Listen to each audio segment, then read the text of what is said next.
I thought I'd do this review because I've got, let's see, a little over 42,000 kilometers on it now. It's a 2013 CRF250L, which I have modified somewhat.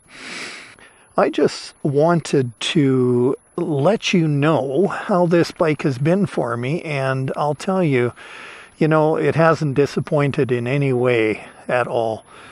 I don't, as you can see, I don't get obsessive about maintenance. I mean, I take care of the important things. I change the oil every 4,000 kilometers. I use a good quality full synthetic oil. I do this thing. I keep the chain in reasonable shape. I clean it and lubricate it every so often for sure. But I don't get obsessive about it. You know what I'm saying? I mean, I don't clean it too much, as you can see. And the bike just keeps on ticking, After 42,000 kilometers, I haven't had much done to it. I had valve set once, and what else? I've had a few cam chain tensioners go on me. So I put in a Krieger manual cam chain tensioner, which, by the way, the O-ring is seeping a little oil past there, but no big deal.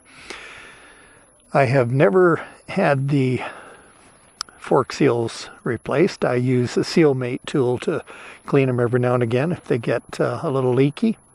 Once a year or so, that happens. As you can see, I put the Yoshi exhaust on and shortened the tail, modified that. I got to take care of some winter rust here that's, on the patch where the paint gets worn away from your boot. I put silicone rad hoses on there, just some stuff to give me some added durability, less chance of some mishaps. CRF250R folding shift lever fits perfectly. I don't know what else to tell you. It's been a fantastic bike for me. With the exception of that cam chain tensioner problem, 3 of them going on me, completely failing. I've had nothing else go wrong. At first, when you get these bikes, this one in particular, the CRF250L, a lot of people feel that it's a little underpowered, and I felt that too. I felt, could use a little bit more kick, a little bit more snap, but it's not that hard to create, Open up the airbox. I've opened up the airbox a fair bit, and I use a C&N or K&N filter, and then I have an EJK fuel controller, and that's where a lot of your extra kick can come from. And then, of course, I also have the Yoshi full system exhaust. So, maybe I've spent a little bit of money on it, but nothing too excessive. The exhaust was the big thing. But the rest of it was only a few hundred, So, no big deal. You spend money on whatever bike you buy. So this bike is, it's a real good compromise bike, It'll do very nicely on the road. It's fantastic around town. It's pretty good on the highway once you get it set up for it, with the right tires. Because the stock tires are not very good on the highway, especially the front. The front isn't very good on the dirt either, quite frankly. So when you get that set up, it's excellent on pavement, and it's a go-anywhere bike on dirt. I don't know. I haven't encountered anything that I couldn't handle on this bike.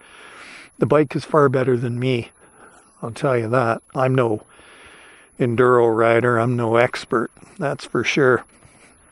But I have put this through some pretty rough stuff, and it just chugs along. You point it and it'll go there. So I think it's a great all-round bike. The seat height is 34.7 inches, something like that. So for a lot of people, that's a lot more friendly, A lot of bikes that maybe are even better than this on the dirt are maybe not as friendly and not as good on the pavement. So, you know, it just depends on where you want the compromise to be. Very little maintenance. I mean, you know, the quality of the build is excellent, I think. And you don't want to be spending too much time maintaining your bike. You know, you want to be riding it. That's what I do.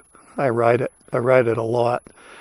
It seems to be just the right combination of power and handling qualities and so forth. I don't want a big heavy bike, you know. This one's fairly high revving, you know. It's not like a KLR 650 or something, you know. This one has a limiter at 10,500. So it's a lot of fun to ride, in other words. You know, you can really wind it out. A few of the mods that I've done, like I say, the fuel controller, the airbox, the exhaust, the rad hoses. I've eliminated the PAIR system, you know, the air injection system. Handguards, put a little tack on it.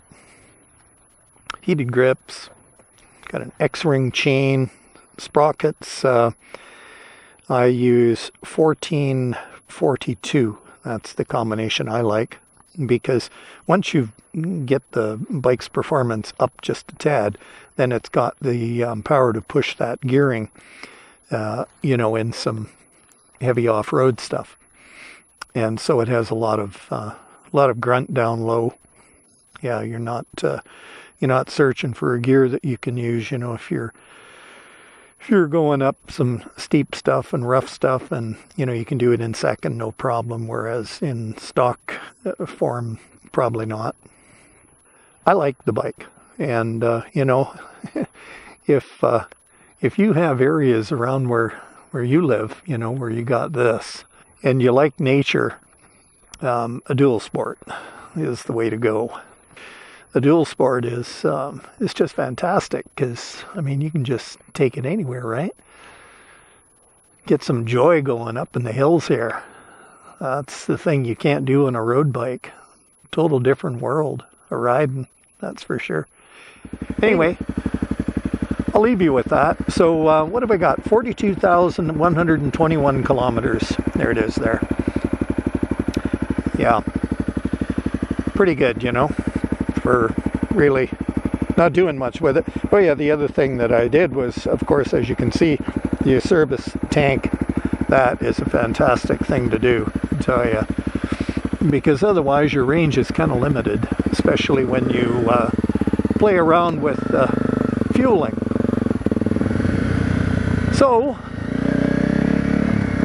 you folks, enjoy your day, ride safe, and we'll catch you on another video.